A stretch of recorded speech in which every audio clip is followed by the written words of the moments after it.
This is the Lone Crater YouTube. We hope this video helps. In this video, I will explain how to make hermit crab saltwater using an easy method.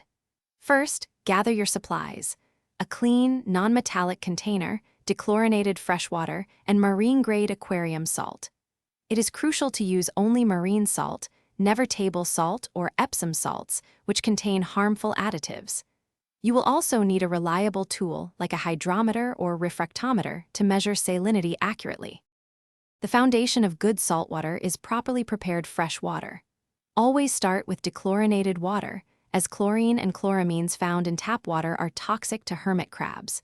Use a reputable water conditioner to neutralize these chemicals. After treatment, let the water sit for about 24 hours. This allows any remaining chemicals to dissipate and the water temperature to stabilize, ensuring it is safe for your pets. Now, let's mix the salt water. Slowly add the marine-grade aquarium salt to your dechlorinated water.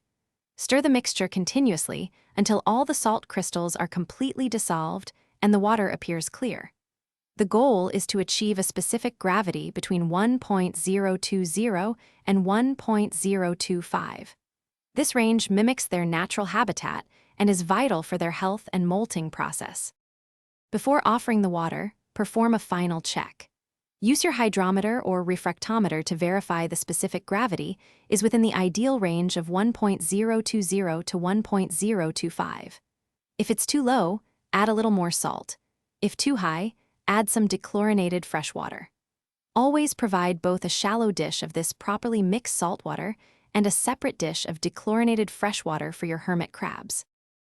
Thanks for watching. Consider subscribing if we helped you.